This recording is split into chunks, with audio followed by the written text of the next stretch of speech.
Hello, I'm Lena Taro, and I teach AP Statistics at Moravian Academy.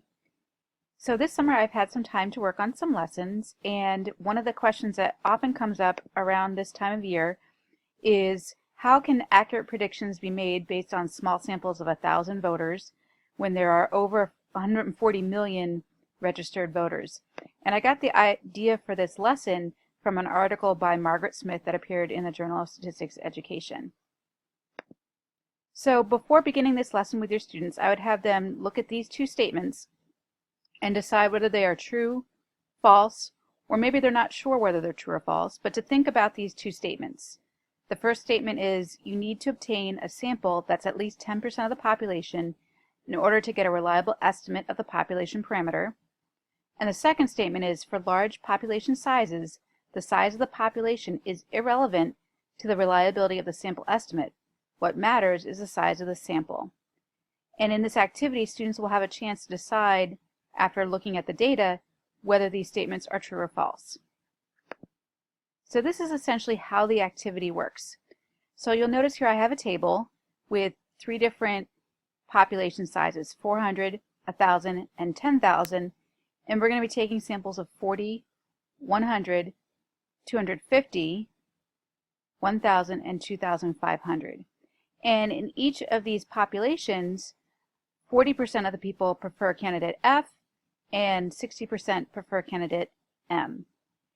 And in the article that was created by Margaret Smith, she had a link to an online resource where students were to generate random numbers. That link does not work anymore, so I'm using random.org to generate random numbers. And if we label the numbers, for example, 1 to 160, that would correspond to 40% of this population preferring candidate F, and those numbered 161 to 400 would correspond to those 60% that prefer candidate M. So here's what random.org looks like. Students would want to go down here to integer set generator because that will give us non-repeating integers. And so first we're going to generate one set of 40 from 400 different integers numbered from 1 to 400. And they can leave these display options checked here, these first four. And we say get sets. And so here we can see we've got a set of 40 randomly generated integers, no repeats. And so numbers 1 through 160 would correspond to those liking candidate F or preferring candidate F. And so they could calculate a sample proportion here. So they would use random.org to do that several times to complete this chart. After that, I would have students enter their data at tinyurl.com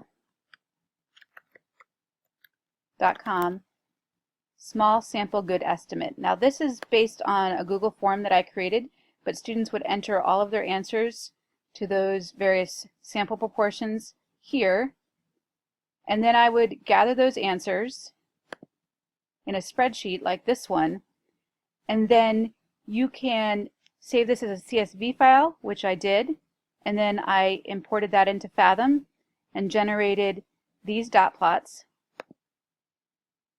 So here we can see the different sample sizes and the different population sizes. So this one's a sample of size 40 from a population of 400.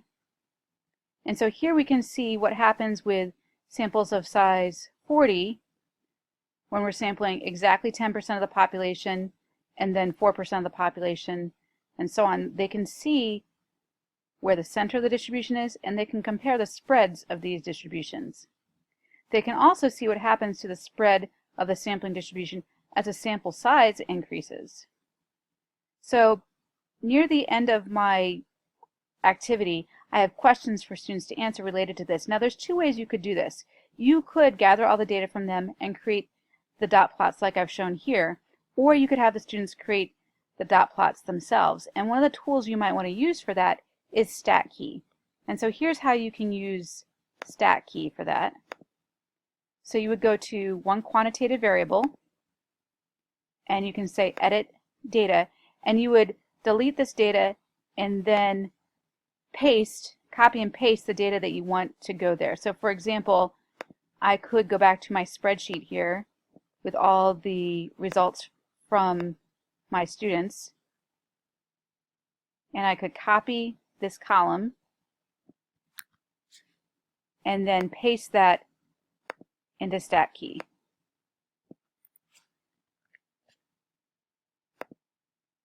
And so here we have the sampling distribution based on a sample of size, let's see, that was column B. So that was based on a sample of size 100 from a population of 400. So we were sampling 25% of the distribution there. And so students could do this. The one drawback of this method is students can't really see all the distributions together. You could have them maybe do screenshots or have them work at a table together and have different tabs open to compare. But I prefer personally to have the data here because we can see all this together in one spot and to compare everything. I can send you the Fathom files if you're interested in those. So that's an option as well if you want the students to use Fathom themselves. So if you're interested in this activity and the worksheets that I've created and the Fathom files, you can send me an email to lnotaro@mamail.net. Please be sure to specify the name of the activity, and if you want the Fathom file, to let me know that too. Thanks.